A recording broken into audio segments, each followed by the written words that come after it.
बस्ती जिले में सैकड़ों की संख्या में वकीलों ने बस्ती पुलिस को ज्ञापन दिया। उसने बताया गया कि लालगंज पुलिस ने वकील के ऊपर फर्जी मुकदमा कर दिया, जिसकी कोई जांच नहीं की गई। वकील का मानना है कि ऐसी धाराओं में बिना जांच के मुकदमा पंजीकृत नहीं किया जाता है। पीड़ित वकील परमात्मा का कहना है कि रंजीश भर पुलिस ने मुकदमा दर्ज कर लिया है। जिस व्यक्ति से हमें जमीन लिखी है, उससे कुछ जमीन लिखी है, उसको हमने उसका पूरा पैसा दिया है। मेरे पास पूरा प्रमाण है, मैंने उनके खाते में पैसा डाला है। वही बात काउंसिलिंग के महामंत्री शिवपूजन मिश्रा ने बताया कि पुलिस ने जो मुकदमा लिखा है एकदम झूठा है, जिसमें किसी तरह की कोई सच्चाई नहीं है। जिसमें जो जमीन लिखी गई है, उस जमीन का वकील परमात्मा चौधरी द्वारा पूरा पैसा उसके खाते में डाला गया है। इस मामले को लेकर एडिशनल एसपी के पास गए थे। उन्होंने आश्वासन दिया जो न्यायपूर्वक जो होगा कार्रवाई की जाएगी। बार काउंसिलिंग महामंत्री ने बताया अगर कोई कार्रवाई नहीं होती है तो हम उच्च अधिकारियों के पास जाएंगे। मीडिया से हुई बातचीत में परमात्मा चौधरी जो पीड़ित वकील हैं और शिवपूजन मिश्रा महामंत्री बार काउंसिलिंग बस्ती हैं, आपको सुनवाते हैं क्या कुछ कहा। अरे भाई, पुलिस ने हमारे अधिवक्ता भाई परमात्मा चौधरी के खिलाफ एक मुकदमा लिख लिया, मैंने जो एकदम झूठा है, जिसमें कोई सच्चाई नहीं है। बैनामा लिखने की बात कहते हैं। बैनामे का पैसा उसको दिया गया चेक से, उसने चेक लाकर वापस किया, उसको फिर बैंक में ट्रांसफ़र किया गया, पैसा पाया हुआ है।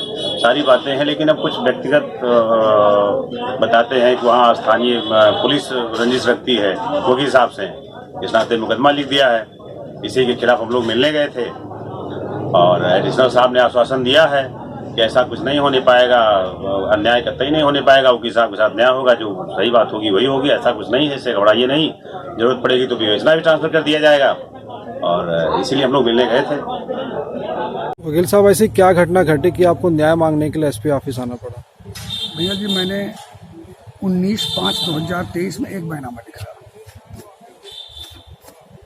19/5/2023 में एक बैनामा लिखाया और उसको 20,000 पहले दे दिया था। 1,30,000 का मैंने बैनामा कराते समय उसको चेक दिया अपने नाम से। चेक देने के बाद बैनामा हुआ। बैनामा में कोई समस्या नहीं रही, सब कुछ क्लीन था। 20 तारीख को वो मुझको फ़ोन करता है और कहता है कि मुझे नकद दे दीजिए, चेक ले लीजिए। मैंने नकद देने से मना कर दिया। मैंने कहा कि तुम खाता जिस खाते में कहो मैं पैसा डाल देता हूँ। उसने कहा मेरे नाम से खाता नहीं है। फिर वो अपने नाम से खाता खुलवाता है, मैं उसके खाते में पैसा 1,30,000 डाल देता हूँ, बड़ौदा यूपी बैंक लालगंज शाखा में। इसके बाद मैं बस्ती चलाता हूँ। उसके चाचा को 2-3 दिन बाद पता लगता है। उसका चाचा उसको पाल्हा धौरहरा गांव से पकड़ के लाता है, मारता पीटता है कि क्यों तुमने लिख दिया। इसके बाद वो लाता दरखास्त दिलवाता है।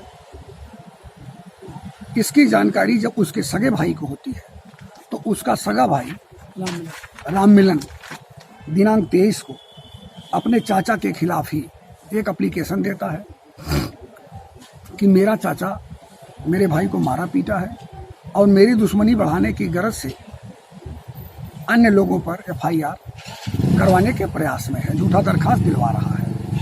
ये दरखास्त दिया और सारे लोगों को, मतलब सारे उच्चाधिकारियों को उसने दिया, यहाँ से लेकर प्रधानमंत्री को तक को दिया कि हमारे भाई को कैप्चर कर लिया गया है मेरे चाचा के द्वारा, क्योंकि उसके चाचा ने उसको भी मारा था और उसमें मुकदमा भी पंजीकृत हुआ था। तो राम मिलन को खतरा था कि मेरे भाई को कहीं ज़्यादा ना मार पीट दे, इसलिए उसने ऐसा किया। एप्लीकेशन देने के बाद शाम को वो मेरे साथ ही DIG साहब के पास जाता है, वहाँ भी एप्लीकेशन दिया जाता है। फिर वहीं की सलाह पर ये बात आती है कि आप लोग 112 पर कॉल कर दीजिए। पाकर डांड पहुँच करके वो 112 पर कॉल करता है। 112 पर कॉल करने के बाद पुलिस वहाँ जाती है उसके घर। वो सब लोग भाग खड़े होते हैं। फिर यशो महोदय का फ़ोन आता है कि कहाँ हो, क्यों झूठी सूचना दे रहे हो, और बुलाया जाता है वहाँ महादेवा चौकी पर। महादेवा चौकी पर बुलाया जाता है। महादेवा चौकी पर हम दोनों लोग जाते हैं।